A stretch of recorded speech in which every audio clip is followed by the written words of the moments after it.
Hello and welcome to Tenno Clock, episode 291, I think. Yep. Am I right in that? Yep. Way memories. So I am MDRLOz. This is Xeno, and for a special guest this week we have Michel. Hi. Should I say behold? Want to hang out? Behold! Cast your eyes upon Michel as he sits here and regales with us tales of the Warframes. I still swear we had you on before, but I can't believe I criminally forget that you've. It's been. Many moons ago, he joined us several times for 24 hours playing the Warframes. Yep. I did. I joined you for the 24-hour stream. Many times! I have never been on a 10 o'clock. No. So today, this episode is super special to me because I think 10 o'clock was one of the, aside from the reviews that I watched from Mogamu because I wanted to build something, 10 o'clock was actually the very first series that I watched when I was like, let's go watch Warframe content. And really enjoyed doing watching the early episodes with the old UI. So super excited to be here. Many moons ago. Loz looks constipated. I'm being stoic. I don't think you understand. Okay, never mind. That way I don't have to acknowledge the fact that... Well, I'm going to blame Xeno for forgetting. Right. Anyway, let's move on. Oh, we're not going to be stoic? I thought we were all going to be stoic. Okay, let's go. 3, 2, 1. Stoic. Now we will commence the podcast, only in stoic tones. Shut up, Loz. Right. Okay, so the first thing we do every week that Loz has prominently forgotten, we're doing the emblems. So, Michelle, higher up in the chat, you'll see the 2 emblems for this week. Mm-hmm. Using your own criteria, please feel free to select which emblem you like the most, which one is the winner of the week. And yeah. All right. So what we have is a blue background with a deck of cards, and then it's just the deck of cards. The blue background is like the Warframe I took it from. I shouldn't have said that. Damn it. You shouldn't have said that because maybe people are seeing this as well. I need to describe it to them. It's good that my psychic powers of controlling Xeno with my mind are clearly working. Yes, damn it. He took the picture. And then we have the red background with a sort of like Lotus emblem, but not quite Lotus. It's more like the old Lotus emblem. Isn't that a filigree? It might be, but it made me think about the old fleur-de-lis, yeah. Yeah. I have to say, I really, really like the detail in the cards. However, when it comes to what shines best in Warframe and what fits the game, I think I'm gonna go with the purple flower on the red background, whatever you want to call it. I like fleur-de-lis. Yeah. Yep. It's a very stoic decision. If the front card, the spade, the ace of spades, was a lotus symbol, I would have given it to the deck of cards. Mm-hmm. I really like the detail in it. I think it's a great emblem, but it's I don't know. If you're passing, if you have it on your shoulder, it's one thing that people go wrong with is that you don't people go very detaily or write things in them, and it's nice if you look up close, but if it's on your Warframe, you can't really see it. So yeah, no one stands still ever. Yep. I just want to say one thing I actually really like about the card one is some emblems. You obviously there is a set space, a box that they can work within, and I think they've got a really good use of the space that they have there because you don't even get any feel of the constraint box that they're in, but it's got a very nice curved shape. They basically maximize their available space, and it just amazing. Lots of twirliness and I don't know. It's good. Loz won this one. Yay! I mean, congratulations, Loz. I approve. I accept this. Victory with humility and stoicism. Not. Okay. Right. Moving on. Indeed. So if you want to win 150 platinum for your platform of choice, go into the description below where you'll actually find a link to a Google form. There you'll actually see last week's emblems, and you can... Damn it! Whenever you do the hand movement, that's what throws me! There you'll see last week's emblems, and you'll be able to You got to no. We're miming it out. So it's like last week's emblems. Description below. Sign language. Yes. Well. Put in your in-game name. Choose the emblem you like the most. You are really throwing me off, guys. And throwing you off. Make sure you get your name correct, because otherwise the new DE Taylor, not to be confused with the other DE Taylor, will not be able to actually find you in-game, and as a result, you may win the platinum, but it's a missed opportunity, and yeah, so make sure you get your in-game name correct, and the winner will be picked next week. Right, next thing, dojo dusting. These guys are assholes. They are. I need to find my broom. They are horrible people. You should have told me. I would have brought out props so that we could have like a broom, and I would have started brushing when we said dojo dusting. Nah, you see, that's the thing. You've got to work with what you have available. That's you got to learn your improv. You got to work with, or just have a massive pile of junk on your table like I do, and then you've got things to play with. Actually, I do. Let's get into dojo dusting. There we go. Let's just shake it up a bit there. Sorry for everyone's ears. Right. Dojo dusting. Are you going to 10 o'clock? Oh, no, are you going to 10 Yeah, we are going to 10 o'clock. Yay! Loz got very little notice about coming to 10 o'clock, but luckily he managed to make it. So, excellent job there, Loz. Very stoic. I'm not quite sure if that's stoic or constipated, or you're trying to embrace Angry Cat. I think they're two sides of the same coin. Right. We're going to TennoCon. We're going to have some fun. Yay. We will see you there. Come say hello. The next thing on the dojo dusting, emblem's been updated. So it's in game. Cavasect has been retired, and we now have Cavnifex. Cavnifex. You've seen it, surely? I haven't seen the actual one. I saw the preliminary. Yeah. I was just thinking if you have like Cavasector. Maybe that could be the next one. There we go. That's not happening anytime soon. So what do people have to do to receive this new evolution of Glyph Pokemon? I need to get some more. Are you going to do a new Are you going to do another video? Yeah, I could do another evolution video. Oh yeah, you should. I need it. Yeah. I like the last one. It's good. Okay, I need to do that. I've just not had any time at all this week. Then what else is there?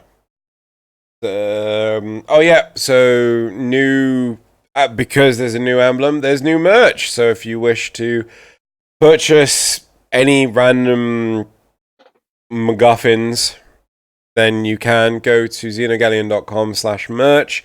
There'll be a link in the description. You'll be able to see anything Cavnifex or Cavasect or Lilium or Crabbug. I think there might still be a sale on right now. I'm not entirely sure. Why am I saying that? We're recording this days before it goes live. There might be a sale on. Who knows? Right. That's it for dojo dusting. Moving on. Wait a minute. Aren't you going to talk about your other thing? Yeah. I'm sorry, Loz. Go ahead and talk about it. Like everyone, I like everyone else. I'm only just finding out this now because I don't get told about anything either. So it seems, I think, on Tuesday this week, I think you released it. So Michel and Xeno are doing another Warframe podcast, which sounds really cool. And I'm going to love this because one thing that annoys me about 10 o'clock is I hate the sound of my own voice, and I don't get to listen to many Warframe. I know there's one other one, Warframe podcasts at work. As I've listened to things at work, it helps me keep so there is another Warframe podcast if you want, and I think from what you've told me in like 10 seconds before the videos we started recording this, you're going to be tackling. It's going to be different to 10 o'clock, so it's going to be different stuff, and it's going to be tackling some more in-depth issues. So you're just going to go more, pick it, and it's a bit because we really focus on the community of the game and the game itself. I assume you go into bigger, overarching meta things about the game. I assume. Yeah. I see episode 1 here is called "Does the Dev Stream Overhype?" Yeah. It's very interesting. I'm looking forward to listening to this. That's an hour and 43 minutes. And do you know, this morning I was working and I was like, there is nothing to listen to this morning. And if somebody told me that there was an hour and 43 minutes of awesome Warframe podcast I could listen to, I would have loved that. Well, I don't know. I'm in it, so I'm too busy excuse. I am too busy. Anyway, give me a break. why don't you tell the nice people at home how they can gain access and see this podcast? So, basically, we stream it live every Tuesday. At least that's the plan on my Twitch channel, which twitch.tv/Michel Postma on 7:30 European time. So it's going to be 6:30 UK British time. And And Xeno will have like a cut down version on his main channel, which will be Xeno Gelly on YouTube/Xeno. yeah, when I get time to do it. Okey-doke. Oh, and when I don't record 46 hours worth of dead air. Why did you record 46 hours? I forgot to turn it off. So after we recorded, I had to have a phone call with my line manager and forgot to turn it off. And yesterday when I was trying to find hard drive space, I was like, wow, I'm low on hard drive space. I'll just empty out some of this, old footage from 10 o'clock months ago. And wait, what's this 127 gig file from OBS? Why can't I open it? What is OBS doing? Oh God. Oh dear God. Yes, that is correct. I recorded 46 hours worth of footage. I think Michel's webcam. I was about to say, Michel's webcam seems to have frozen in shock at this. Is he completely frozen as well? I don't know. Is he there? I'm gonna. I remember I used to try and pretend to sit still, but he's doing an amazing job if he wasn't. Hold on. Let's check to see if he's there. We don't know. We'll find out. Loz, can you keep on top of that? What? I can stare at the screen, yeah. He's typing. Typing. I know. It says he's typing. But no, that's really awesome. So that's another. Oh, yeah, but it seems it froze. Yep. So this is every Tuesday. You say this will come out. Yeah. So the plan is we're recording it live every Tuesday. The idea is that we will talk about stuff. We will engage mostly passively with viewers and things, and we will then. Oh God, what was it? Yeah, Michel's going to get it on probably the next day on YouTube, and my hope is to get the highlights out on Fridays. However, this week I've just had zero time to do it, and also I got 46 hours to cut. Yes. So, well, I imagine quite a lot of those hours would be quick and easy to cut. Yeah, just like, oh look, first hour and 45 minutes, cool. Rest of it gone. And then is Michel there now? no webcam. Can't hear him.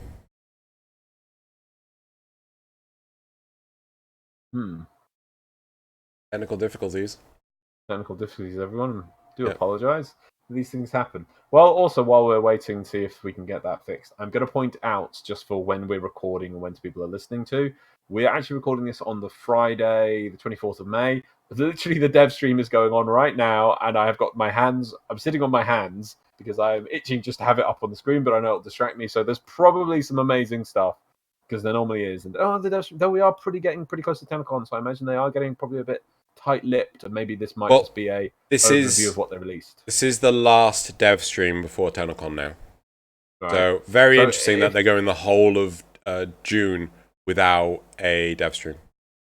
I think that's two things. Maybe we'd have to look back at previous years, but I think that's sensible, to be honest, because what are they going to talk about? Like, this time last year, we got the release of The Sacrifice, kind of, just pre-TennoCon. That was our pre-TennoCon thing. And bear with. I'm gonna swap region again. Okay. Let's see if. Yeah, there we go. Hey! So apparently, Eastern America decided that didn't like Michel, so we had to go with Central America, which I'm pretty sure some people will turn around and say that's the best America. Other people won't. Yeah. Any America that will have me is good. Right. But what were we saying? So obviously this time last year they had The Sacrifice, which is the pre-TennoCon thing. So I think it's kind of good that they go a bit radio silent, save up a bit of the reveals. But to be honest, I think maybe just like a fleshed out Railjack is what we're going to see this year, and maybe a release date for it, and then be like, oh my god, it's amazing, and then it'll be delayed by a month. It'll be this year. I don't know. Maybe we'll even see Planes of Deviri. Yeah. I am expecting aeroplanes, right? I'm not expecting like flat pieces of land, which, by the way, have way too many hills in them. I'm expecting dimensional planes. Ooh! Controversial. Way to raise the bar. What if it were dimensional planes and the only Warframe you could use was Limbo, because he's the only one that can actually move between planes of existence? You see, I wouldn't mind it if there was sort of a thing where the team frame composition affected it. So yeah, let's say you have a Limbo, you can actually do different mechanics, whatever, as long as there's a Limbo in your team. I think it'd be cool. It'd be interesting. But then, yeah, some people will complain. Gotta bring the frame, not the... Right, should we move on to the cards? Yeah, cards. sure. Yeah. Hey, Buy that merch. What's a merch? Well, apparently someone was had some free time while their webcam was down. Right. Buy that Xeno merch. It's on discount now. Right. I don't know if it's on, I hope it's on discount now, but anyway, moving on. Right. So the first graph of last week, right? Do you use any set mods? Right. So this was a card that we brought up because I don't use any of them whatsoever, and I think it was just a general question. It's just seemed, yeah, anyway. So 92 people responded. 2% said yes, they run with full sets. 4% said no, not at all. 45% said yes, the odd mod. And 47% said yes, but equipment dependent. You see, I'm normally in most of these games, I love set stuff. In World of Warcraft, set gear, I would collect set gear even if I didn't even use that gear or collect, just because the concept of like, oh, this gear sort of the links together and it makes it more than, you know, the sum of its parts. I love that concept. But Warframe set mods have never inspired me. I just look at them and I'm like, nah. It just, well, to be fair, to me, it just feels like I have to derail my build in order to actually just accommodate them. Yeah. No, like, I really like Hunter Adrenaline. It's one of my favorite mods. But the rest of the Hunter set, it's such a big set. I'm like, well, where am I going to fit all this? So, like, I've looked at sets. And, like, I think the only set that I do use is the Umbral set. Like, I will combine Umbral, Vitality, and Intensify because there are many builds where I use a Vitality and Intensify. And sometimes Umbral Fiber. And, like, these work together well. But, like, aside from that, it's, yeah. Yeah, I think the only sets I do use are... Because, to be fair, Michelle's just pointed out I'm an idiot. I do use the Umbral set for my Warframe, and I also use Hunter Adrenaline. Those are the only set mods I use. Are you, by any chance, you running an Oberon as well? I would, by chance, be running an Oberon. Though right now, the footage is of the very new deluxe skin of the Nyx. Yes. I think one thing that would help run set mods better, like for instance the Hunter set, I didn't realize it's 6. Why is that not equip 4 of 6 to get the effect? Why is it the full 6. set? Yeah, I mean, I can understand on the 3-part sets, they've got the Proton set with Jet Pulse Snap. You've got the Umbral set with Fiber, Intensify, and Vitality. Yeah, those are easy because it's 3. You got the Sacrificial set, which is literally just 2 mods. You know, I can understand that. But for the bigger set, I think it would actually help them be more useful if it said even just 3 of 6. I think, you know, a set should be 3 things, and it just gives you more options, forcing you to take all 6. And yeah, that is a massive.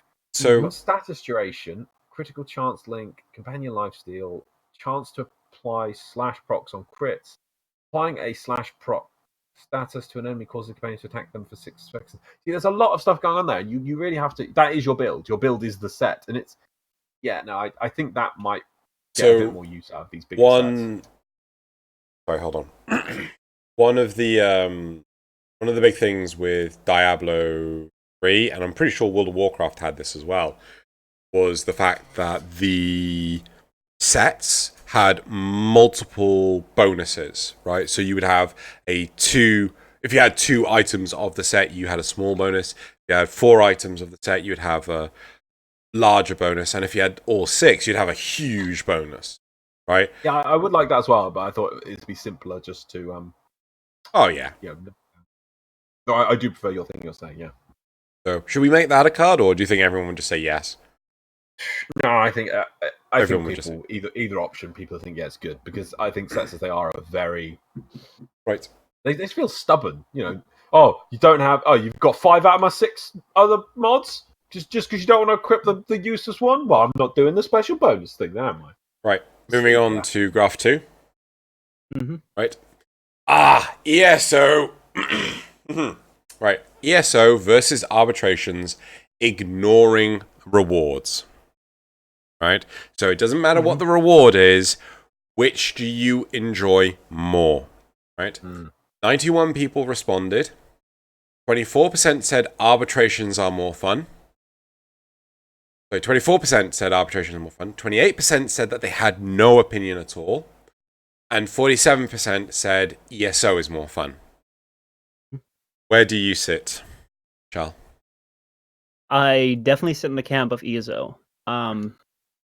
Even though, like, okay, so ESO I think is a really fun mode because it's quick, fast, and like it's really good for like ranking things up. But even that aside, even if it wasn't about like any affinity that you would gain or any rewards, it's like the quick pass, fast pace, and like killing as much as possible. It was the very first time that I actually felt like if you go into a survival, you think about, oh, I gotta survive, right? Like that's the objective. Like you have an onslaught of enemies coming at you. But 9 out of 10 times I'm in a survival, and I'm like kind of waiting for enemies to spawn. So ESO was the first time that was like, oh my god, like especially the first time I did it, it was like there are more enemies here than that I can kill. Now, of course, that changed over time, but if you get to like higher ranks, higher levels, then at a certain point, like there are going to be like you can't keep up with the spawns unless you got like a Saren. Yep. So it's fun, it's quick, it's simple, and it's like a lot of killing. Arbitrations, I haven't done that many because they very quickly bored me to death. In the sense of like, I was like, I'm going in, and then I was in for like 29 minutes into a survival, and I'd only gotten like 2 agent sculptures, and I was like, well, like in this time I could have done like other things, and it wasn't hard. It wasn't like oh, I'm joining in like 4 hours into like a mob survival. I'm like, oh, these enemies are super tough and such a challenge. Like you're just sitting there, it's like I gotta wait another 10 minutes, and yeah, like I think that my preference is definitely with ESO. The fast pace, it just feels like I'm working more efficient, even if I'm not getting anything. It just feels like change of pace, a lot of fun. Like I like it more. Loz? It's just ESO. Arbitrations I've done a pitiful handful, and I don't feel the need to do more. ESO I can see a use for. You know, there's some fun drops in there. I mean, I know you're saying no rewards, but there is fun advantages that I actually am motivated to do, and whereas in arbitration there isn't. In the actual gameplay, quite similar, but I feel the SO is just more active. You know, the fact it's jumping between different tile sets, you have different enemies, you're gonna feel more, oh yeah, what's next? Oh, I didn't expect this, and it's this tile. Oh, I hate this tile. You know, so it just gives you a different experience through the play. ASO, I feel as a concept is so much more realized, and even then I feel there is more to ESO that they could improve Potentially upon. do, yeah. Arbitrations is just like, yeah, it's just super defense or super mission, just super endless missions. Well, it's not even like super like I would have said to go the opposite route with arbitrations. Like if you want to make it super hard, make it 2.5 minutes, but make the scaling insane. So like making 5 minutes is an insanely hard thing to do. So you have like massive ramp up really quick. Yeah, and it just keeps scaling going. Yeah, that would be more exciting because it's so rigid and sticking to the same Warframe structure of like 5 minutes. It's just like, oh, another 5 minutes. Is it 10? Oh, yeah, it's 10 minutes. It's double the time. Let me just sit here for 10 minutes to end this time. It's why the only worthwhile one to do is excavations, because at least through the first ones you can just blitz through them. Let's turn off the first. Yeah, you can blitz through them, and it's you can get to the C reward rotations quite quickly compared to things like a 40 wave defense will take you an hour. Oh yeah. Right? So and that's the first of the C rewards. We did 16 points in an excavation, which is, oh god, 8 is to C, and then another. That's 6. Right? Is it like 6 rewards? Yeah, I think it's 6 yeah. C rewards. I think. Is it AAB C infinite C? Yeah. So then, like at 4 rounds, you're at. Hold on. So 2 rounds is A, 4 rounds is A, 6 rounds is C. Sorry, B. 8 rounds is C. So you got 8. Yeah, you got 8 then. I think because you had 16 or. Yeah, so I think it's 9 in total. 16, okay. Yeah, so 16 points. So that was an hour. Wow. Yeah, it is so much faster to do excavation. There is and the problem is it's so infrequent in turning up. The difficulty is if you're doing it with puppies, nope, you're not going to do it, right? I did one, right? 7 extractors, right? We only succeeded in getting one of them done. Right? Oh my god! The other 6 constantly destroyed. The other player, no, we weren't an effective team. I couldn't extract because you need at least 2, and I was getting so angry. I just went nuts to it. I just aborted. Right. Next time, Xeno, you shouldn't take Ember on excavations. I didn't. Nice try. I took over on. Right. The next one, I was in a completely comprised squad with Bird Prime, with Joey Zero, and with Armena, and we did the hour, and we got the Aura Former. Becking finally. Oh. And of course, what happens in the event? Yeah, that's right, you get rewarded for freaking Aura Former. Yeah, thanks. I love that your massive effort of trying to farm this bloody thing, and I just lay back and did nothing, and now I get one for doing very little, whereas you put effort in. Yeah. Yeah. Anyway, next card. So, okay. Wait. I do want to add to that I have been seeing a lot more in ESO that people are leaving at wave 1, like the entire squad, and that just kills it. Like, why? If you have, I really don't know. You don't even get a reward for it. No, but I just don't know. I thought it was a Nightwave thing that people were like, oh, I had just done 2 rounds, let me do one more. But they're still doing it. They are leaving at wave 1. Like, the entire squad just gone for like the second portal. Like, you go to the second, they're all gone. It's like, well, there goes my run. So, yeah, puppies can destroy ESO too. Okay, if anyone knows why that happens, please fill us in, because that just seems like the stupidest thing to do ever. Right. Next card, third card. Right. How do you feel about Hydroid? So this was a topic from last week. People were actually complaining, saying that Hydroid needs a rework and things. Some of us, it was us and MC Gamer CZ, we were saying like we didn't feel Hydroid was a bad thing, but Hydroid isn't one of our mains, so we didn't feel that we could truly comment.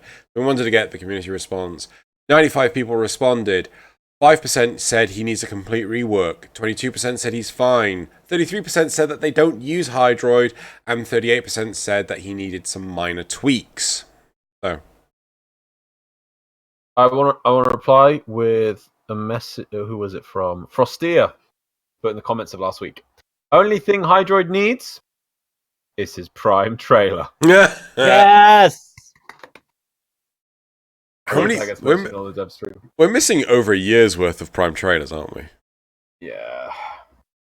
Right. Then the last card we had. Right. Are you happier with older frames or newer frames? Yeah. So 88 people responded. 9% said newer frames. 35% said older frames, and 55% said all frames.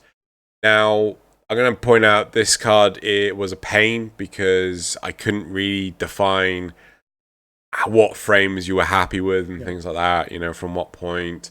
And I think it's I think it's personal. I think you've done it right because it'll be within each person's mind what they feel is a new frame or an old frame.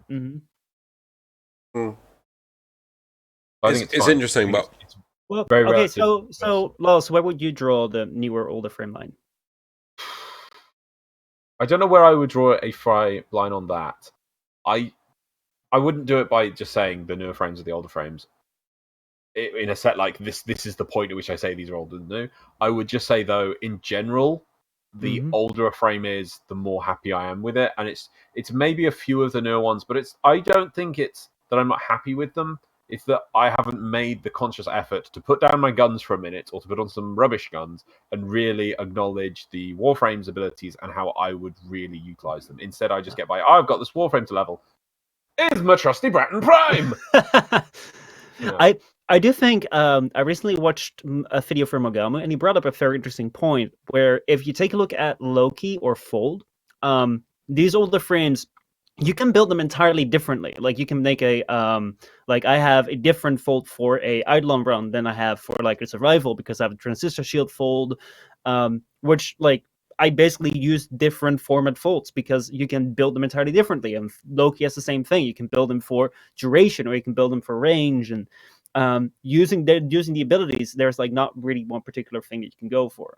A lot of the frames that are coming up now, though, he argued, and I kind of agree and I see where it's coming from, come forward with like this pre-built mod idea where it's like, okay, well, most of their abilities kind of synergize to like this particular like use a lot of strength or use a lot of range, and then everything kind of works out around it. Whereas like the very first frames is like depending on your mod build, like a Loki could be entirely different from another Loki, and like the abilities would work very differently. And I think that was a very interesting thing because like that is what I love so much more over like where I love the mod system over like the talent tree, because talent trees are like work hard and you get this, whereas mod systems are like, hey, we have all these cool mods. How do you like to play? And see if you can fit those in, and then you can make your frame yours by using your mods. It's very interesting. What was the one reply I will add on before Xeno wants us to move on? Was from Biscuit Farmer.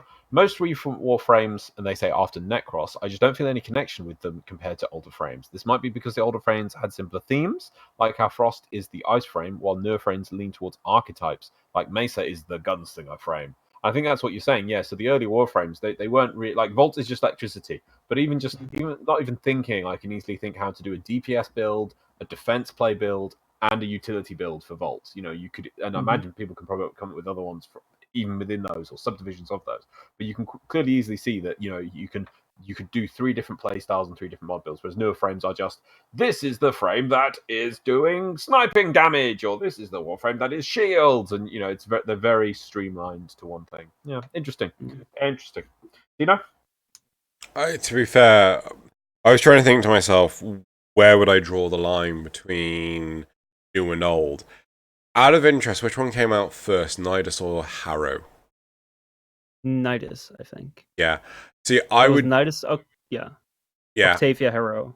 Right. I would draw the line at old stops with Nidus, and new is everything post Nidus. I feel that, yeah, okay, we have like different archetypes and things like that, like the gunslinger. No, this is the Frost one, the gunslinger. I don't really mind about that. It's more a case of the complexity of the abilities. Some of the abilities just feel like overly complicated in how to use them, and by the time I'm getting set up and the damn thing's dead. Whatever I'm trying to kill is dead. Oh look, I am Hildren. I am now setting up my Bayarks, and I'm flying, and I'm doing my third ability I can't remember the name of, but it's alright, because that ember's killed everything already. I'm ready. It feels like it's overcomplicated because simplicity doesn't reward. I don't know. It's overcomplicated for the sake of a concept rather than it's specialized rather than jack of all trades, which is what they all used to do. But when you mention Nidus, though, like I think Nidus is one of my favorite frames when it comes to like mechanics. It's like I really wish there was like another Nidus, because like the entire idea where it's like, okay, we'll take only 2 abilities will consume energy, and then these 2 abilities work insanely well into like grabbing enemies and then like building up your stacks. And then with those stacks, you can use his ultimate ability, which I'm not the biggest fan of, but I know some people really, really like it. And then you have his link, which kind of like works really well in keeping you alive. But also, if you build up your stacks, you can continue to stay alive. If you die, you have your own dying. You can stack it up to like, I think 6 times. Like if you build up to 99, you can have like 6 times that you go down before you have to like build up stacks again. It is so cool. Like there is so much to Nidus. Especially when he came out as like the second frame to have no shields, and then everyone's wary because, oh my god, he doesn't have energy. And like I haven't had a frame that's come out after Nidus where I was like so blown away by a frame being so different but so like well thought out in a sense. I was like, oh my god, this works. This just works. I remember spending, I don't know, 2 weeks trying to work out how to get comfortable playing Harrow. And it just, it felt funky. Anyway. That's because you can't hit people with the thermal. Yeah, if you could freaking use the thermal to hurt people, I mean, right. Should we move on to the... Oh, Patreon questions. Yep. So we have from Blaze Rios and Zrugel. Blaze Rios says, when do you think the wolf will come back? Apparently he already has. Okay. Zrugel says, who writes the unpopular opinions for Joey Zero's weekly Warframe? I write them. Are you any more, like, what, in advance? No, I just put any concept? No, Does Joey give you a theme? Yeah, I get themes. I get themes, and then basically I ad-lib them. And sometimes I'll run them by Joey first. Sometimes I think Michel gave me an idea. I think yours was the Atlas one. Yeah. And yeah, I just run with it. Do you believe any of those unpopular opinions, or is it just for laughs? No, I don't believe any of them, right? They are there to trigger people. Yes, Joey has asked me to do these just to trigger people. I don't know why, but he wants them that way. He told me yesterday on stream. We were streaming together, and we were talking about like the unpopular opinions, and that it's one of the most like favorite parts of like the entire show. And that's like a bit of ironic because he wanted to do the unpopular opinion to weed out people that didn't have humor, that couldn't laugh at like unpopular opinions sponsored by Centric Brand Energy Soda. Because like if people would get mad about like an unpopular opinion, like the way that you do them, then like they probably wouldn't understand the humor on his channel, so it would be better if they unsubscribe. But then the unpopular opinion became like the most popular thing of the show. Yeah. So the to answer the question, no, I do not believe in anything I say. I go for something not even I would accept. Hema? Oh god, that was one of them, wasn't it? It was just, Hema. Because I think that was the resource one. And I was just there silent for like a few seconds and I just went, the Hema. And then, The background footage you use for Tenno Clock must take a lot of hard drive space. How long do you keep the footage for? Until I record a 127 gig waste of space and have to delete some. No, to be fair though, I use mirrorless action. I get high quality, like we're talking 100 plus megabits per second version of the footage, so that it doesn't actually impact the game, the Warframe that I'm playing. And then when I've recorded that, I will export the footage. I wish there was a way I could queue that, but I have to do it manually each time. I have to click on them. But when they're exported, they're about 10% of the maximum. So they come out to like, I don't know, anything from 10 to 13 gig in size. They're tiny in comparison. Last question. Have you fought the new Ropaloist? Oh god, we practiced this last time. Ropaloist. Hello, Ropaloist. Yeah.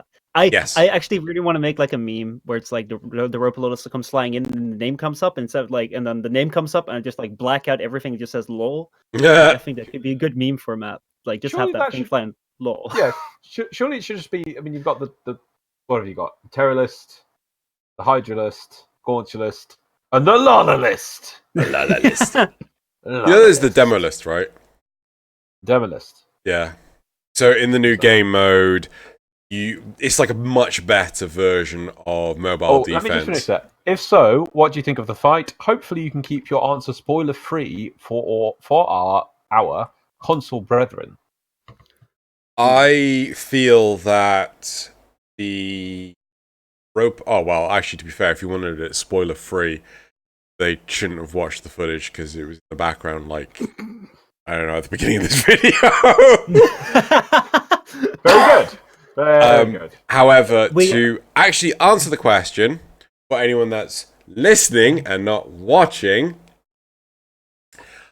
I feel that the fight needed more structure. It needed more clarity in what to do. When I played with people, I literally watched them run around like lemmings. This is the very beginning of the release and things. And they were running around like lemmings and like, I don't know what to do. I don't know what to do.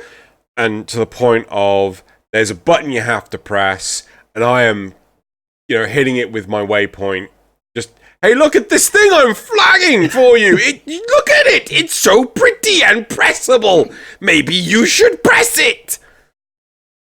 I very much felt like one of those signaling guys on aircraft carriers trying to, indicate takeoff for a plane. I didn't figure out the button press until I streamed with Joe yesterday because I figured out going to the things, things on the side. I'll call them the side things easily. Yeah. The side things. Then I was like, well, okay, maybe I didn't really quite know what to do. Then I was super excited to actually figure out. I figured this out for the wiki that you could actually do the thing that I never thought you would be able to do, and then make the thing go into the thing.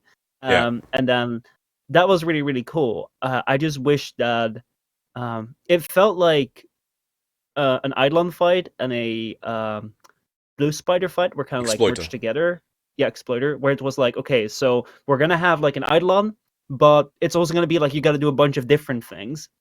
And I don't really feel like I was fighting an Eidolon, because the Eidolon fight mechanics were kind of separate. It's oh yeah, you gotta deplete some shields. Yeah. Shoot a thing down. But then again, I don't think that if it would have been the exact same Eidolon, it wouldn't have been original. So yeah. Right. Explanation was bad though. Let's move on. Cool. That's it for the Patreon questions. Go quickly through some comments from the last video. Oh, just to suppose me out, I don't know if you guys have known, but YouTube actually changed the way they did the structure of the format for comments, and they actually put it used to be name on one line, then the date, then the comment. They moved the date down to the bottom, which was really helpful for me, because that way I had to copy and paste, and I wouldn't have to keep, removing the line that was the date that said 1 day ago, or whatever. However, I think they removed it because they put it right below the read more thing, which made it really easy to click that over the read more, and that meant that when you click that timestamp, it takes you to somewhat a different web page. So I think it moved it back, which just annoyed me, just frustration. I hate it. Anyway, Ralcar says you forgot to update the emblems again. What? I don't know. No, I swear I did that. Hold on. Ralcar says.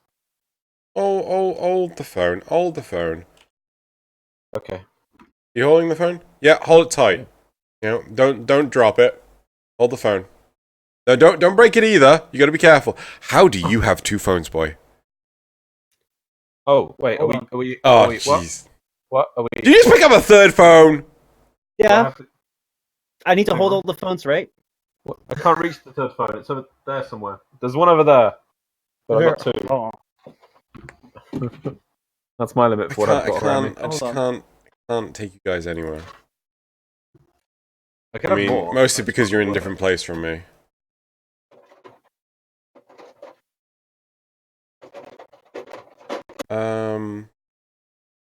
No, it's up to date. It's up to date. He's up to 4. He's up to 4 now. Are you kidding me? Okay, hats off for. Oh, he's up to 5. The Nokia. Oh, okay. He doesn't have a hat. Loz, hats off. Hats off. Yeah, there you go. Right. So why do we need to hold the phones? Because I'm pretty sure I had updated the emblem giveaway, and I have. Oh! So. And then Loz moved his webcam. It's not good unless you move the webcam. Right, okay. You gotta commit to these things. Right. So, yeah, next. Yeah, I derailed us just so I could say, yes, I have updated the thing. Squivel C says the new emblems looks freaking nice. My compliments to the artist. There you go. If you buy the merch, the money goes to the artist. Oh, link it in the description below. Yeah. Good. Zrugal says we missed the Vara on the bonus lootability list. It's Atlas, Hydroid, Vara, Core, and Necros. So we did the Vara. We've got the stealth thing, yeah. Awesome, Todd. Also trying very hard with getting you 1,000 viewers through social media, Xeno. Yeah. Sorry, subscribers. 1,000 subscribers, and I'll read that mail from Badger. Oh, good. That is what we said. So my presence yet, but if he doesn't, I won't forget that. Frostia says we've read that one about Hydro Prime Trail. Yeah, that's what we need. Anarchy Gaming. I cannot believe this. My favorite podcast and current can leader in one place. Oh boy, I'm loving this. Also, short form of MC Gamer. MC Gamer CZ is Mayo. No. Why? We have to remember. No, it's MC Gamer CZ. No, it's Mayo. No, it's MC Gamer CZ. There's no. Urki Gaming tells me it's Mayo, so I must write. I've got my book. We're gonna have to write this book, Xeno, and then I'm gonna write Mayo in there. Right, Tony Coven. Problem on that blazing step that we had in the memes last week that was rather pathetic was that their particle effects were set to low. If your particles are on, you get sparks from each step. So maybe that's what it would be.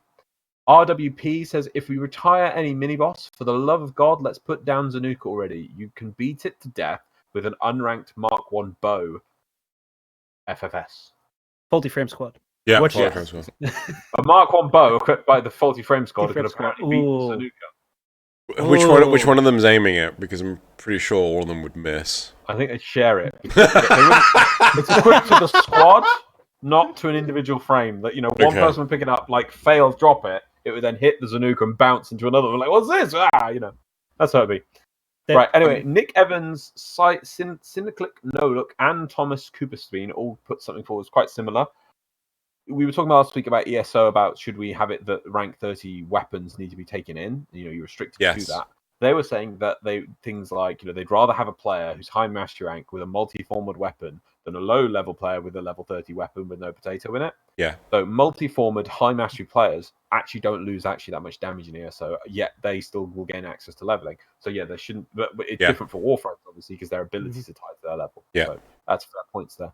Nick Evans also says, tell MC Gamer CZ that I'll narrate a few audiobooks for him if you don't have the time. I assume it's to you, Xeno. Nick Evans. Mayo. Nick Evans?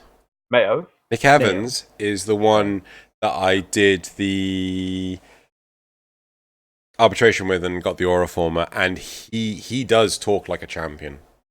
Really? His voice is like, yeah. I want a sample of that. That sounds amazing. Mm-hmm. I want to hear this amazing voice. Right, well, that's it from the comments from last week. So let us move on to the topics of this week. Xeno. We finally got them. Right, so good. I speeded up it there, so so we right. So topic 1: the problem with one and done rewards and their relation to an end game, aka what do I do with 7 copies of adaptation? Oh no.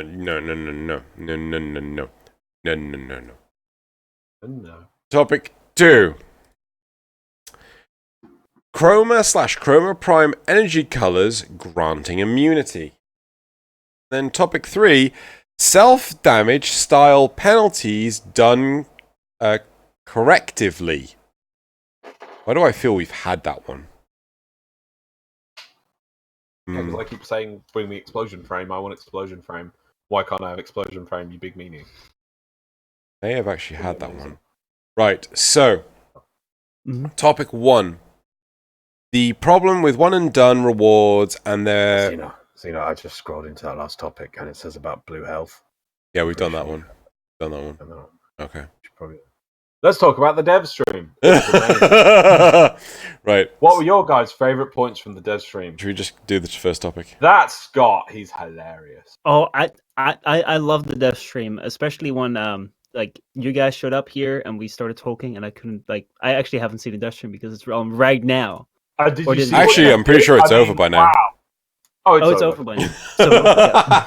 But did you see what Jeff did? Oh my god. Oh my god. Wait, dude, did you see the reveal? Honestly, that reveal was... Yep. unsurmountable. I just don't know what they're going to hold back for TennoCon now. It's dumb question. Have you actually looked at the reveal? Moving on. So, the problem with one and done rewards and their relation to endgame, aka, so what do I do with 7 copies of Adaptation? Well, I mean, you could probably give them. Oh wait, no, I can't. Oh, is it too soon? Is it a spoiler? I was gonna make an endgame reference. Yeah, it's not. No, you're fine. You're out. Yeah, you can spoil. Yeah, go for it. You can give them to Tony. No, that wouldn't work because he got hit through 1 bit of damage in one go. He didn't get hit. No, but you know what Adaptation does? Yeah, it lets you get damage resistance based on when you hit by a damage type. It builds up over time as you get hit by the same damage. Fair enough. Right, okay. You got hit all in okay, yeah, you have a fair point, right. Yeah. So, if the reward does not match the effort, repetitiveness, or the lengthiness of the task, then it is deemed a chore, an unnecessary grind, and creates tension within the community. This is mitigated the first time you play a game mode with new rewards, since it's all new. But the longer you play, the smaller your reward pool becomes. Possible solution: add rewards that hold their own value upon repeated acquisitions, even if as a long-term but reliable time investment. Example, 5% permanent stat increase. I'm already saying no to that. 5% permanent stat increase to any single stat in a frame or weapon upon earning it. Create your own amalgam mod with 80% of the original mod stats. What? It becomes untradeable or as the base in another amalgam. Item allowing you to permanently bind and augment to a frame, freeing a slot. Item adding a slot and capacity, permanent ribbon stat lock, adds a frame passive, rewards that have repeated acquisition value that can only be obtained on the long run. No one RNG would solve so many player retention issues and minimize complaints about lack of proper rewards, at least with regards to what veteran players may find appealing after everything else has been done.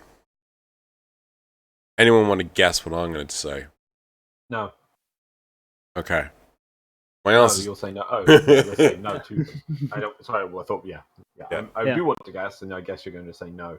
The problem with these kind of rewards, I just want to point out, is that they've added some of these are interesting ideas, like adds a Warframe passive. I think the idea of having a lot more Warframe passives or a Warframe passive stop, interesting idea. Mm-hmm. But the problem with what they've got here is that you make a customer action. So the problem with what they got here is that once you get the thing that enables you to do that thing, you're back to exactly where you were before. Well, it creates an extra problem, which is even worse than what we already have. Well, okay, add rewards that hold those. Add rewards that hold their own value upon repeated acquisitions. Most of these ones, not really. Sorry, if so let's go over the rewards that they mentioned. The rewards they mentioned was like 5% stat increase. Like the reward is a 5% stat increase for your Warframe. Create your own amalgam mod. Like bind a mod to your Warframe. Something or like an item, so like an item that can add something to your Warframe. So they're all things that if you can you could repeatedly use them, and they would have repeatedly like a 5% stat increase to your Warframe would constantly be a 5% stat increase to your Warframe. However, the problem that you're having here is that you're solving the small issue of like the diminishing return that you're receiving from like one game mode and hunting one particular reward, where like, okay, well, I'm getting more bored with arbitrations because like I have a smaller reward pool to pick from, and like I that I want and the rest I don't need, and like I get bored of this. However, this solution does that to the entire game. Like we had this discussion recently on stream about like, should we get more Umbra mods? Because like the thing is that, or Umbra formats, like every Warframe could be an Umbra Warframe. Because the thing is that as if you're going to increase more power, but you're not going to increase more challenge, which you definitely are going to do. Because if I can get on like a mission like arbitrations, a 5% stat increase on a Warframe, like, dude, there are people that are going to grind that out. Their Warframe's going to be so insanely strong that they're just going to breeze for the game. And if I can choose my amalgam mods, if I can bind a mod to my Warframe every single time, you know, I'll take your Umbra mod. I'll bind it to my Warframe. That's 15 points out of my mob build. Boom. Another one. I bind it to my Warframe. Warframe, you're going to make the Warframe so strong that there is nothing in the game that could ever satisfy you. So like this one problem that you have like on a small scale with this one mission that you're like a little bit bored of because you've done it so many times, you're gonna take that and you're gonna magnify that over the entire game, and there's no way that D would ever be able to fix that except for taking all your rewards away that you've gotten, because like they could never like battle that power. No. They say that endless. I mean that's that one. Let's check some other ones. I mean that's a stat increase. I'm 100% behind you on that. Create your own amalgam mod with 80% of the original mod stats. It becomes untradeable or as the base in another amalgam. That one, I like. See, again, I think it's an interesting concept. I don't think you would be overly impressed about farming them again, though. But an interesting concept. Item allowing you to permanently bind and augment to a frame, freeing a slot. So basically, that's just a permanent augment slot. Why not just give Warframes an augment slot? Yeah. But then, I don't know, I think augments are kind of fine. They need a little bit more work, but the basic concept, I wouldn't quite say an augment slot, but something really nice. But then that's just, I mean, you've already got potato and Xless adapters. So, and then your weapons have potatoes, your guns have potatoes, your Arcwing has a gravity attachment, you know, it's just endless otherwise. Item adding a slot and capacity. Yeah, I think a little bit of that, maybe on a weekly, would actually be a good thing. So, like, if you can earn a Warframe slot or a random slot. And last one, add a Warframe passive, I also think it's a good idea. No. By adding adding an item. Item adding a slot. No, I thought you meant like more of a mod slot. Oh, hell no. Hell no, you're not allowed that. That's just ridiculous. And then again, it's this endless, so just eventually you get to the point that you've upgraded your Warframe to the point you can have 100 mods? No. See, this is... I think this is taking a lot of mechanics from games like Diablo 3 or whatever that have these similar features, not even to the infinite degree. There's still a cap on them.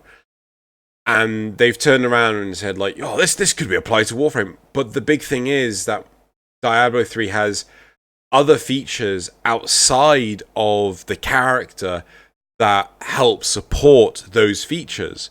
For example, in Diablo 3, you can up the difficulty. You can't do that in Warframe, right? So that would need to be added.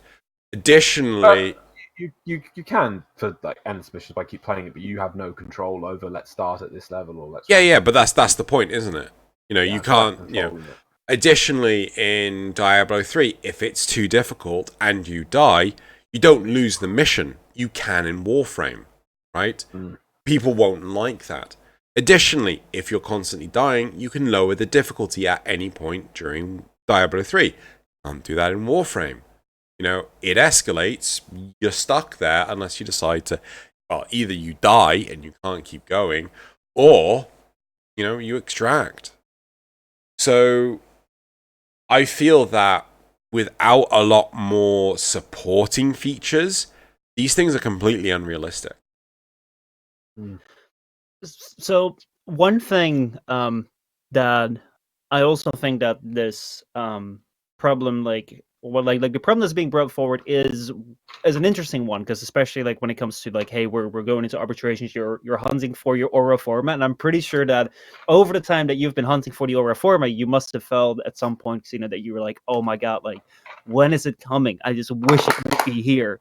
And if that's the only one thing you're hunting, like it can be kind of really tough. You know, oh my god, do I have to do arbitrations again?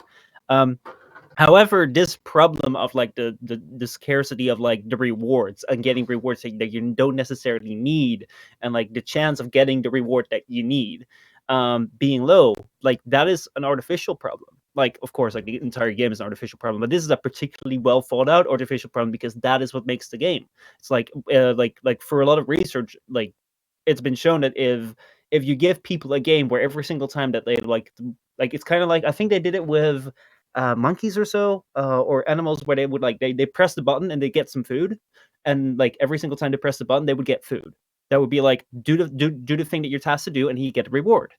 Okay, so like monkeys would do that until until they got bored, and they figured that like monkeys that would get like food like a certain percent of the time, like maybe it was 50-50 or 70-30% of the time, they would continue playing the game of getting that food or pressing that button and getting the food much longer than the monkeys that would just like press the button and always get food, because they get bored. And that's also what we're using in games. It's like in games they're using this mechanic where it's like every time that you do something, you are being rewarded, because if you wouldn't be rewarded for like what you're doing, then that would not be a very good game. But you're not necessarily being rewarded exactly what you get, because how fun would a game be? Like, of course, like if you think about it on the surface level, it's very fun to like play a game where you always get what you want, but you'd be bored and out of your mind with nothing to do, because it's like, yeah, you know, I'm just gonna go out to this mission and I'm gonna grab this thing. Okay, I got this thing.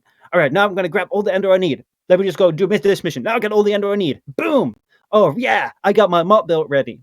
What next? And like that's it. It's like, yeah, it can be really tough to be on that rotation grind and be like, oh, when will it finally drop? And I've cursed RNGs so many times.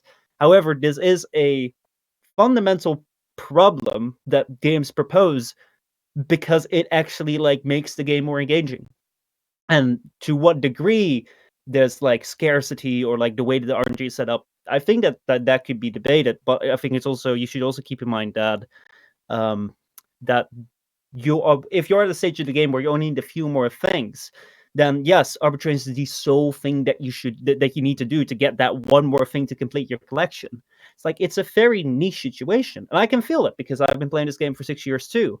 But like that's not for everyone the case, and like it might be that for you, like it's the excitement of like getting the final piece and then completing your collection, but that's because you're at the end of your journey. That's because you've done all these things already. And yes, you should take it into consideration. I don't think that this is the solution, with the risks that it poses fundamentally to the much broader scale of the game. I completely agree. Oh, do you know what's the name of the technique that Michel just described? What are we talking about? The case study? Yeah. I'm not entirely sure. That is a textbook definition of one thing. I told you about this concept ages ago, and you apply it. I know you've told me about it.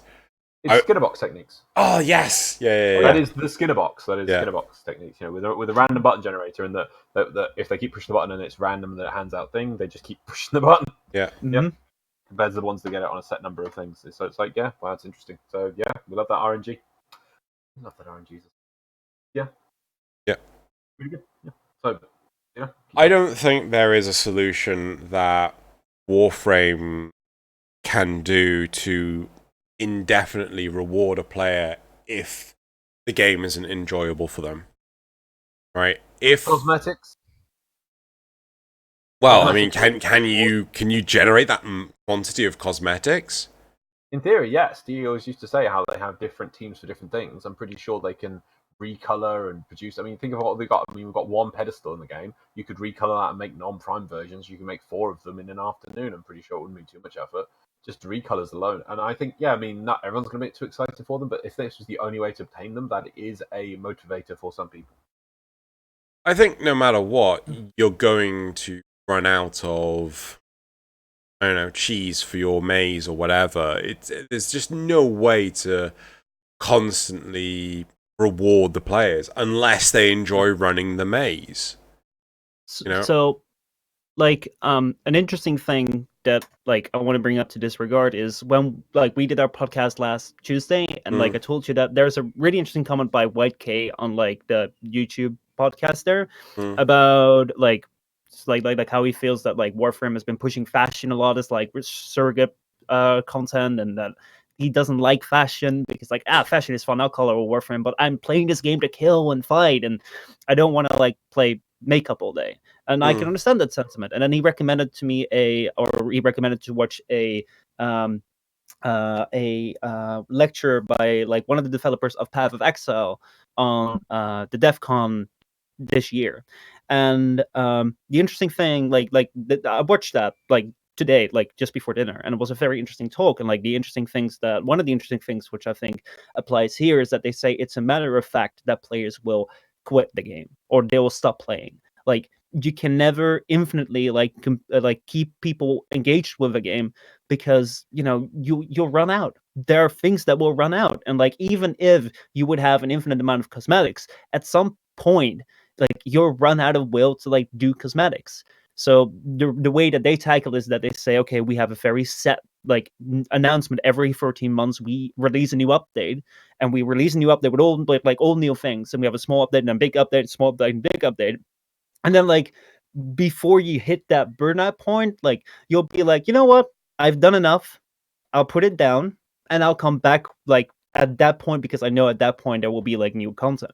It's a very interesting approach, because I think it's true. Like there are points in time where like you can never keep someone like infinitely entertained. You say that, but I think there are the game developers, or not really the game developers, but the producers these days would say, okay, it's hard, but we want you to try and do this. I mean, that's why you're getting your game as service as a methodology almost now for the games industry. They all want to have their game as service system. That I mean, maybe eventually you're going to run out of players, but they want to keep you as long as possible drip fed to from them to you, so that they can extract as much money as possible over that time frame. So, However, we're talking about the top end, like the end game side of things, and like there's not necessarily towards like I do believe that Warframe would need a strong end game, and like one of the reasons, like what one thing that was brought up during that, like I'm gonna go on a quick tangent. I'm gonna come back to your question, but first, like one thing that was brought up during the question time of that lecture was they asked about, well, Warframe has they brought up Warframe, which was super interesting. Warframe has a very like direct means of end game. Like I don't know if everyone would agree with that for end game, but like we have a focus system, we have like fashion, well, I wouldn't call fashion, but you have very like direct ways of influencing your end game, whatever you call end game. If I want to get my focus, I can go out and farm focus and get that completed whenever I want. Path of Exile seemed to have a more like randomized direction towards endgame. So like I've never played it. So like this is all from what I've heard, but like what I've heard is like it really depends. If you want to complete certain systems, you have to be on at the right time for like events to pop up, and then you can like completely work on those systems. And if the events go away, you have to wait until they come back again. And because of that, like you're kind of like you will never have like this one thing where you're tirelessly going after, because there will always be like another thing to do. That aside, like moving back to like what you say with player, like they will want to have you like on for as long as possible. Yes, of course, you want to have players on as long as possible. However, the end game players are like very important, but like most monetization and like most effective like the most effective players where they're targeting on are like the newer players. It's at the start of like the game, because I think the majority of players, like if you're designing a game, you're designing an event, if you're designing an update, you know that the majority of players will be at the start of the game. Now, of course, you will have the end game players that will stick around and continue to buy things, like buy platinum to do fashion. But if you want to market the most effectively, and if you want to like focus the most effectively your business on the most people, you're going to focus that at the start of the game. So buy the new Warframe, buy the new kit, speed up your build times, get this thing before and don't do the grind. Like that's where the focus is on. So you want to like, that is like their big focus. I would assume. And then no, there's definitely that is an element to it. Obviously, it depends on the game and how they're set up. They could do it that way, but there's two things to consider for the long-term player. One is the sunk cost fallacy, which is it is a known thing. That obviously, that's probably the reason when you get to a certain point in Warframe, when you get to like veteran status, you're probably like, oh, I've just got to keep playing. Why? Because I've been playing it for so long and all this. Yeah. Or I've spent so much money on this game, and the next, I've got to make worth of my investment. So sunk cost fallacy, you can Google if you want. It is a definite thing that makes people playing. And the other thing is not so much for Warframe, which I'm grateful for, but for some of these kind of star games, if we're expanding beyond just Warframe, maybe Warframe might end up like that. I mean, you never know. Is whales is what they call the actual terminology for players who put a lot of money into the game, and obviously there was the opportunity for whaling to appear with the Kubra rescrambler, and they got that away. So hopefully, as long as we stick to that sort of mentality, that won't become an issue. But so I think that DE do balance both, but it's not just the new player experience, because eventually you do want to turn those new players into what was the term that company used? Turning players into payers. You want to have that person locked into your game and paying so much over so many months. So All right, so I do want to make very clear that maybe I was a little bit unclear. It's not about the new players, isn't we're focusing on force prize or let's focus on like monetizing new players.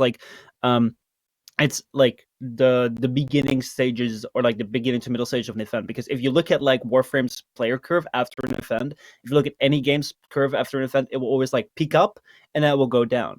It will never go up. So you want to focus your efforts at the start and not here at the end until when the first players will start to get they're fine. You don't want to focus all your efforts on there, because it will be inevitably that there will be less people at that stage than there are at this stage. So it's not we should focus everything on new players, because I think that that's a bad investment. It's very compelling to continue to have an end game where people will return to, and I think Warframe is kind of lacking in that area. But yeah, I wanted to make that distinction. That's I'm not saying that it should be new players, as in mastering 0 to 1, because those are very these people don't even know whether they like the game or not. They're trying it out, so that would be very risky marketing to throw all your money. It's yes, buy our game. You don't even know. So yeah.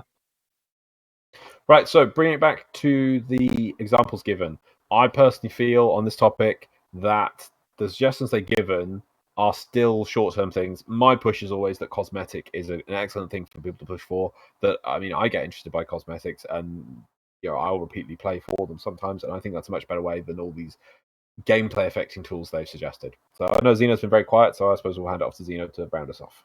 Yeah, personally, I don't think what is proposed is reasonable. I did actually ask the card while you guys were talking, do you enjoy Warframe's gameplay? Because I've heard many people say that, they are there for the rewards, the satisfaction. They don't care for the running and gunning, but that's the part I love the most. And, yes, if that was all there was, I would get bored, but it is continuously updated. But some people need instant gratification. What else? That's so interesting though, because that if so I can't wait to see the results of this card, because most research says that it's extrinsic rewards that do the worst.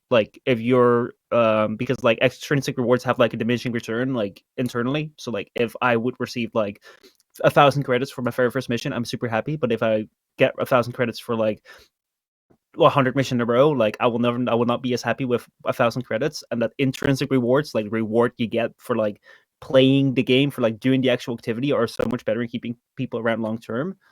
That that is interesting. Yeah, we'll see what happens. So replies. Yep. Okay, so because obviously we might have discussions in here, so let's have a look here. When you gain multiples of something, you can sell for platinum. You can sell for platinum to other players. Wording. Enabling you to get just about everything in the game. Another viable alternative is to trade for item statues, aka Endo. An adaptation does net you a good deal of it. Another thing you can do is skip grind with them.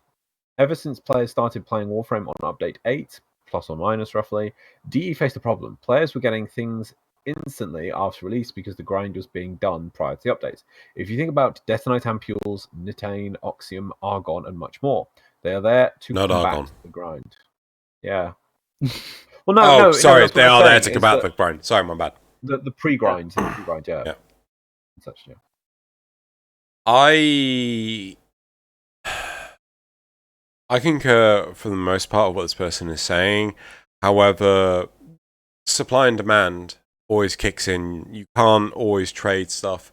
Adaptation used to be worth a lot. Now it's worth, I think, 10 platinum. So it's dropped down a lot in value because, you know, the more people have, people only need one.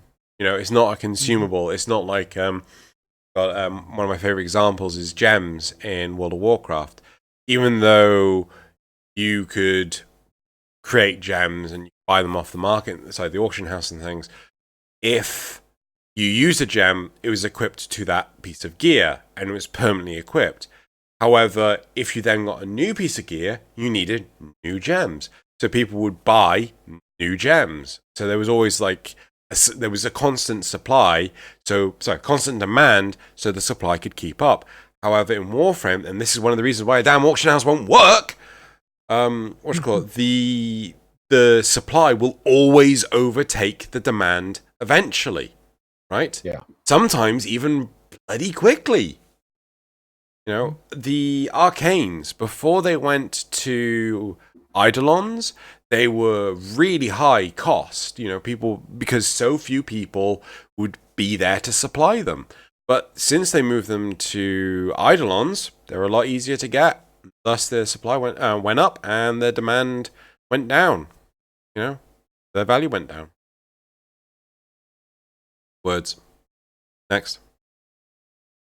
I like all. Okay, I just read what it says. Okay, like a teleprompter. I'm not gonna. Do you like all these? I like all these. Definitely support the idea of giving us something that is actually consistently useful upon acquiring repeatedly, even if that's a currency that we can collect to buy the things you suggest. Like 20 Vitus Essence to lock one Riven stat, for example.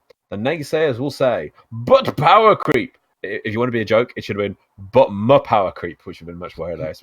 But power creep. But in my opinion, power creep is the whole point of the game. What? No, power creep is not the whole point of the game.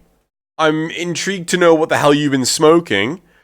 Well, yeah, I mean, back to the original thing. Every time you get one of these drops, you can add plus 5% of the frame stats. I mean, endlessly. It just seems ridiculous. And if anything, the power gap will become greater between new players and veterans.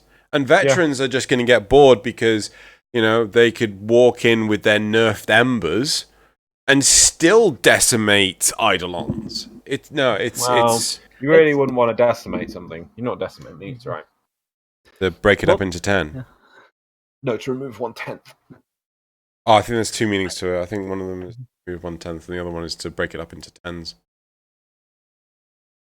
I can understand that to some people, like, they feel that they're not there to go on like a 10-hour survival solo to like show off how insanely they can like beat the most hard enemies. That they just want to feel powerful. I can totally understand that.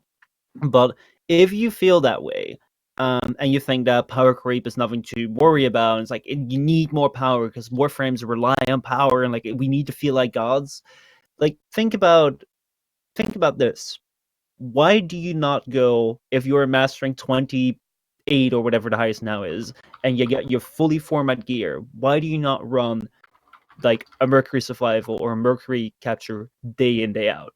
Because you're a god there. Why don't you do it? Because most likely you think it's a bit boring. It's like, yeah, if that continues, like the entire game will be like that one Mercury mission. So, yeah. I'm pretty sure, if memory serves, there was a study where they hooked something up to a rat where if it pressed a button, it would stimulate the pleasure center of the brain, and the rat basically pleasured itself to death.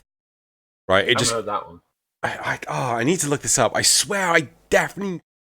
Okay, I swear I saw this. I would expect a negative feedback loop on that, and eventually the rat would have to keep pushing the button. Eventually, pushing the button wouldn't do anything, is probably what would happen. I thought it basically, it just kept on doing it, that it just ended up killing itself because it got overstimulated. It could do, but it's I mean, you can do that like morphine or something, I guess, but I don't know. You look that one up. It's an interesting one. I like my rat studies, so yeah, let me know on that one. Yeah, I'll do you want the last reply? Yeah, let's go for the last one. So, it's infinite power creep, or one and done rewards. All of your suggestions just add more power to us with no limit when people already complain about lack of challenge and want harder gameplay. I would assume Endo or Kuva would be better as repeatable rewards, as there's always stuff to use them on. Rewards that have repeated acquisition value that can only be obtained on the long run, no RNG. DE tried that with Wolf Creds and Nightwave, and people were not happy with it at all. Might have been more due to the limited time and amount, though. Loz, can you get back closer to your microphone? I won't. Cool. So just gonna put it in front of the webcam. Cool. Well, as long as we can hear you, it's fine. Right. One of the bigger issues is, so they say infinite power creep, right, or one and done rewards. Why are those the only two issues?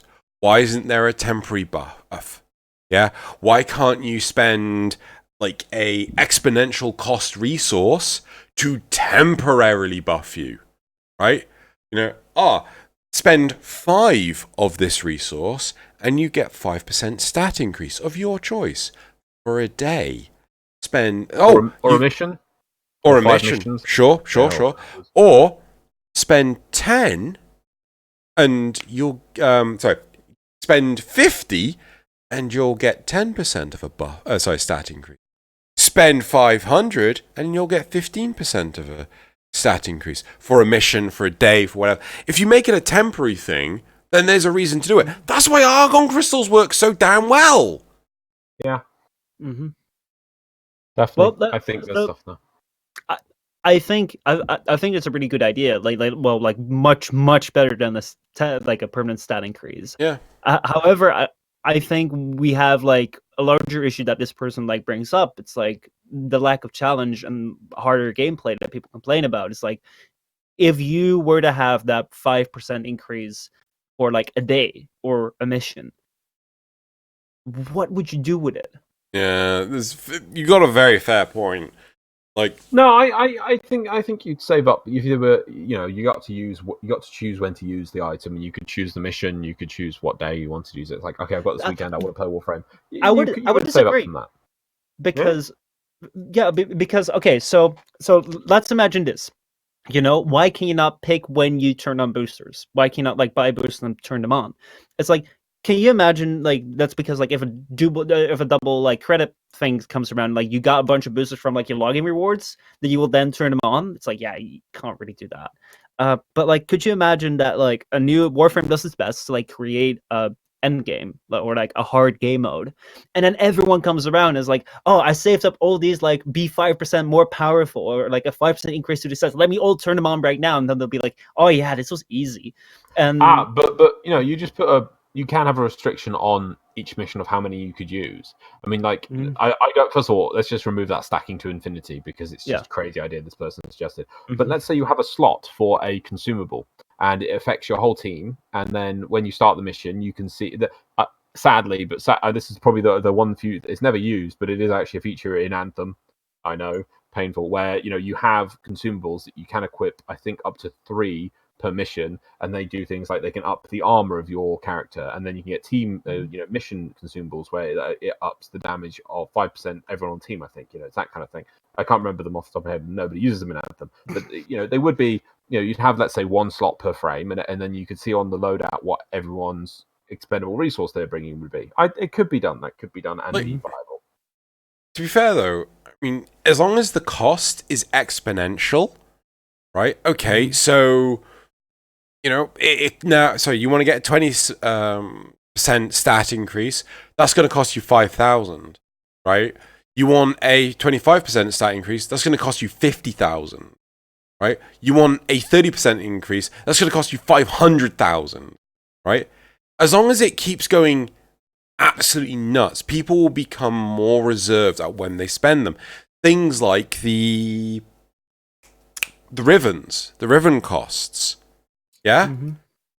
And if you want this temporary buff, I mean, the thing about the ribbons is that they're a permanent buff because it's the mod doesn't change or anything. But personally, okay, I want to ask the card. Actually, what did I put down? I can't actually remember. Would you be happy with a temporary stat increase? Yeah?